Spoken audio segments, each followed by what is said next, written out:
আমি নবীজিকে দাওয়াত দিব। স্ত্রী ডাক দেওয়ার স্বামী, আমাদের ঘরে যে আর কোনো খাবার নাই, বাচ্চারা রে কি খাও? হযরত জাবের রাদিয়াল্লাহু আনহু বলেন, স্ত্রী গো, বাচ্চাদেরকে আদর করে ঘুম পাড়ায় দাও। বাচ্চারা ক্ষুধার্ত থাকতে পারে, আমার নবীজি ক্ষুধার্ত থাকতে পারেন না।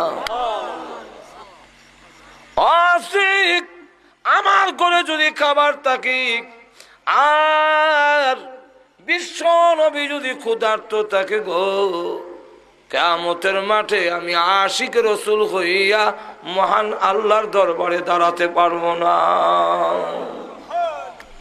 তারা ছিলেন আশিকে, আমরা হইলাম আশিকে জিলাপি রসগোল্লা।